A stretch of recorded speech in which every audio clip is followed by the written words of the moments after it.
Assalamualaikum warahmatullahi wabarakatuh. Alhamdulillahilladzi waqafa. Wassalatu wassalamu ala nabiyil mustafa wa ala alihi wa sahbihi ahli sidqi wal wafa. Amma ba'du.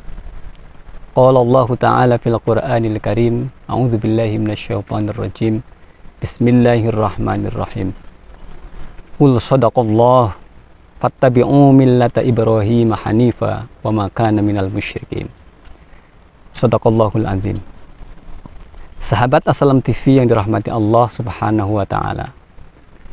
Pertama-tama marilah kita bersama-sama memuji syukur kehadirat Allah Subhanahu wa taala yang telah melimpahkan rahmat dan karunia-Nya kepada kita sekalian. Salat salam marilah kita sama-sama sampaikan kepada baginda Nabi kita Muhammad sallallahu alaihi wasallam dan kepada keluarganya, para sahabatnya, dan orang-orang yang mengikutinya.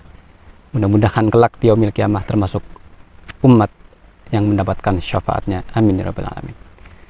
Sahabat Assalam TV yang dirahmati Allah Subhanahu wa taala.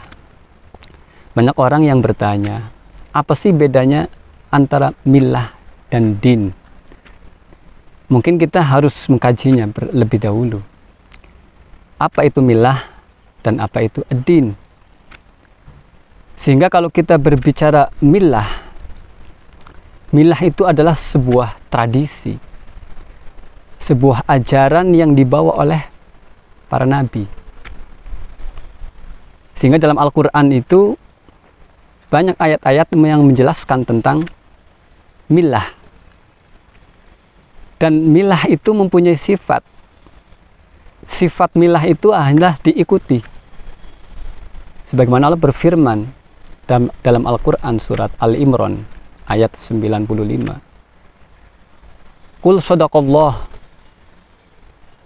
fattabi'u millata Ibrahim hanifa wa ma kana minal musyrikin. Katakanlah, maha benar Allah atas segala firman-Nya. Maka ikutilah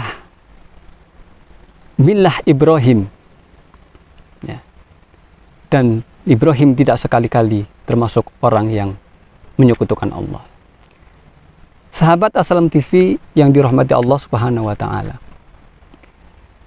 Antara millah dan din, kalau dalam Al-Qur'an terjemahan itu diterjemahkan dengan kata yang sama, yaitu agama. Millah Ibrahim ya agama Ibrahim. Ya. Dinul Islam, agama Islam. Sehingga seolah-olah tidak ada perbedaan antara millah dan din. Akan tetapi kalau kita lihat secara kosakata bahasa Arab jelas berbeda antara millah dan din. Kalau millah itu yaitu ajaran-ajaran yang dibawa oleh para nabi dan rasul, yang menjadi tradisi atau menjadi budaya. Akan tetapi kalau din itu adalah langsung dari Allah Subhanahu wa taala. Sehingga kalau kita berbicara ad-din itu hanya ada dua. Dinul haq dan dinul batil. Sebagaimana firman Allah dalam Al-Qur'an surat 9 ayat 33. Huwallazi arsala rasulahu bil huda wa dinil haq liyuzhirahu 'alad dini kullih walau karihal musyrikun.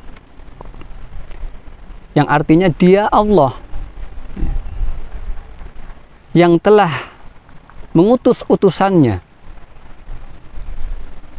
dengan petunjuk dan agama yang benar, dinul haq, liyuzhirahu 'alad dini kullih, supaya dimenangkan di atas segala agama. Walau karihal musyrikun, walaupun orang-orang musyrik itu benci terhadap Islam. Sahabat Assalam TV yang dirahmati Allah Subhanahu wa taala. Kalau kita kaji dalam Al-Qur'an antara millah dan din, ini punya sifat yang berbeda. Kalau sifat millah itu adalah fattabi'u, ikutilah. Ya. Tapi kalau berbicara ad-din dalam Al-Quran itu an aqimuddin, maka tegakkanlah agama, tegakkanlah din. Jadi sangat berbeda. Makanya Rasulullah Muhammad SAW sebelum diutus, orang-orang Mekah pada waktu itu sudah punya milah, yaitu milah Ibrahim. Mereka pengikut ajaran-ajaran Ibrahim. Kenapa? Karena ajaran-ajaran Ibrahim itu lurus, hanif, sehingga menjadi tradisi yang turun-temurun. Sedangkan kalau berbicara ad-din, ad-din itu berbicara tentang risalah. Sehingga ad-din ini harus muncul sosok yang membawa din itu sendiri, yang menegakkan din itu sendiri. Sebagaimana dalam surat 42 ayat 13, syara'a lakum minad din. Allah telah mensyariatkan bagi kalian, yaitu din. Apa yang disampaikan dan apa yang diwasiatkan kepada Nuh. Wa ma wasaina bihi Ibrahim, dan apa yang diwasiatkan kepada Ibrahim. Wa Musa, dan Musa, wa Isa, dan Isa, an aqimuddin, tegakkanlah din. Jadi kalau berbicara din itu berbicara tegakkan. Nah, pada hari ini umat Islam, apakah sudah mengikuti dinul Islam atau hanya mengikuti millah? Sebab kalau kita berbicara din berarti harus menegakkan, harus memperjuangkan din itu tegak, dinul Islam itu tegak. Tapi kalau hanya berbicara millah, hanya sebagai pengikut saja, mengikuti ajaran-ajaran, mereka melaksanakan sholat, melaksanakan puasa, melaksanakan haji, melaksanakan zakat, mereka hanya melaksanakan ajaran-ajarannya saja, sehingga mereka itu tidak ada upaya untuk menegakkan Islam itu sendiri. Sehingga terlihat bahwa umat Islam pada hari ini hanya sebagai pengikut Islam saja. Mereka tidak menjadi penegak Islam atau orang-orang yang memperjuangkan tegaknya dinul Islam di muka bumi ini. Nah, sehingga arti millah dan din ini sudah jelas, ya, bahwa Rasulullah Muhammad SAW diutus oleh Allah yang mengikuti millah Ibrahim. Orang-orang yang mengikuti millah Ibrahim itu supaya mereka kembali kepada dinul Islam, kembali kepada din Islam, agama Islam yang sempurna, sehingga tegakkanlah Islam. Sehingga bagaimana Rasulullah SAW, beliau memperjuangkan Islam mati-matian. Istrinya yang kaya raya, Siti Khadijah, habis-habisan kekayaannya untuk memperjuangkan Islam. Begitu juga sahabat-sahabat yang lain yang mendukung tegaknya Islam. Sahabat Ansor yang menolong orang-orang muhajirin yang mereka rela meninggalkan apa yang ada di Mekah pada waktu itu. Hanya untuk apa? An aqimuddin, menegakkan din, menegakkan dinul Islam di kota Madinah pada waktu itu. Sehingga inilah bahwa untuk menegakkan din itu butuh perjuangan, butuh pengorbanan, butuh kesungguh-sungguhan. Sehingga disitulah makna jihad kita, bersungguh-sungguh di dalam menegakkan dinullah dan dinul Islam di muka bumi ini. Sehingga kalau kita hanya menjalankan puasa, menjalankan sholat, menjalankan ibadah-ibadah lain tanpa ikut berjuang untuk menegakkan tegaknya dinul Islam ini, maka kita hanya sebagai pengikut millah. Dalam arti keislaman kita hanya sebagai millah, bukan sebagai pengikut atau penegak agama, penegak risalah di muka bumi ini. Dan millah ini memang dalam Al-Quran itu bukan hanya tertuju kepada Nabi Ibrahim saja. Di ayat lain Allah berfirman, walang tardo angkal yahudu walan nasoro hatta tattabi'a millatahum. Yahudi, Nasrani tidak akan pernah rela kepada engkau Muhammad sehingga engkau mengikuti millah-millah mereka. ajaran-ajaran mereka. Artinya kalau milah itu ya tradisi atau budaya, bukan risalah, ya, bukan din. Nah, akan tetapi untuk menuju kepada din itu adalah orang-orang yang berpegang teguh kepada milah. Ya, pada waktu itu di kota Mekah, orang-orang Islam pada waktu itu adalah pengikut milah Ibrahim.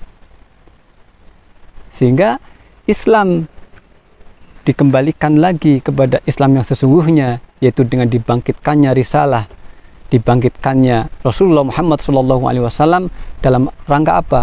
Dalam rangka menegakkan kembali Islam sebagai ad-din, dinul haq.